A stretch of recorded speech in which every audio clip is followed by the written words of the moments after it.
This video is going to be a Christmas-themed geometric resin pour that had a mind of its own. I'm using our Crystal Edge A-mold, which has lots of sparkly crystals on the edges of it.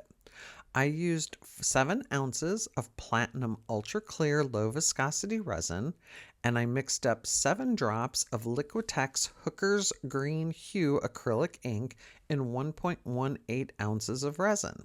That is the name of it, Hooker's Green. Kind of funny.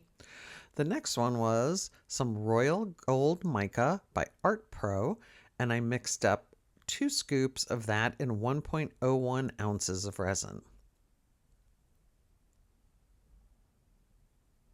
It's a rich, rich gold color. And since it was Christmas colors, I was trying to go with red, gold, and green. I did Ocean White pigment paste from Let's Resin, 2 drops in 1.35 ounces of resin.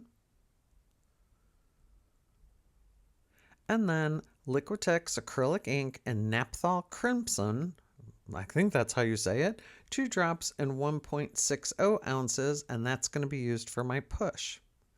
I also then had some clear glass, some iridescent glass beads, and some gold glitter. Not glitter, it's glitter glass. I waited about 25 to 30 minutes for this because the Platinum Ultra Clear is a very thin resin. I waited till about 31 to 32, even though my temperature gauge there is not doing, or my digital thermometer is not reading correctly. It is about 31 to 32 by the time I pour. I also have 1.52 ounces of clear resin just for the bottom. And I don't show a lot of mixing on here because who wants to watch minutes and minutes of people mixing resin? I certainly don't. This geometric pour was inspired by Sunfire Designs. She does a very good job at it, and as you'll see, I don't do such a great job at being geometric. I'm just using some quick flicks to get rid of some bubbles very carefully so I don't set my mold on fire. I'm then taking the green and drawing geometric lines.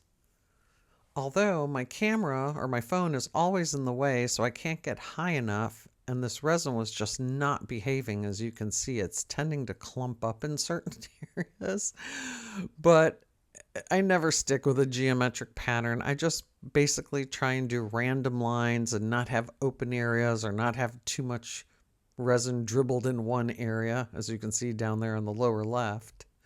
So I'm just using the random lines to fill in areas.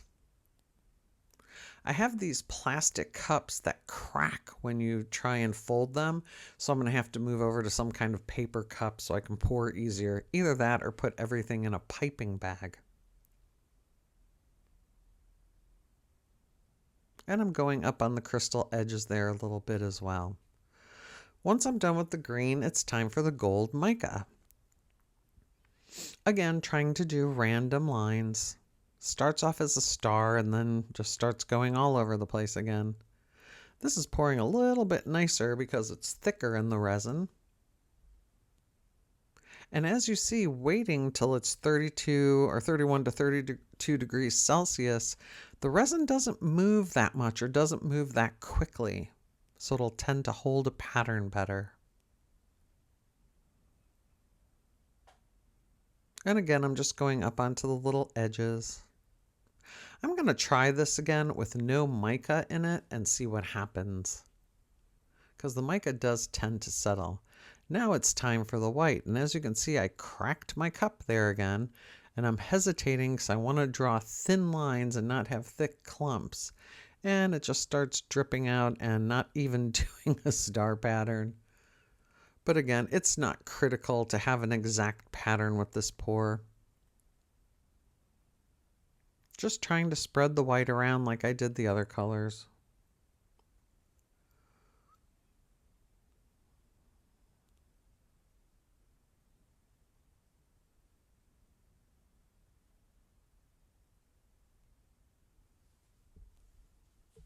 I'm doing this in real time so you can see how long it takes to do that. And here comes the Naphthol Crimson Push. That was just 2 drops of color in the 1.60 ounces of resin. And then I've got my glitter glass and my iridescent glass beads, and I always put these in resin because the more you work with glitter, you'll see lighter glitter tends to float to the surface and all over, and when it's contained in the resin, you can just kind of position it where you want it to go, and it stays there. Here I'm just using a silicone pen to try and get the white away from the edges because I don't like white blobs going up on the crystal edges. So I'm just kind of moving the resin, kind of streaking it back into the pattern. And since this was a Christmas pour, I was hoping it was going to be red and green, going with the Christmas holiday colors. And here's the resin blooming time lapse. Now it's time to demold.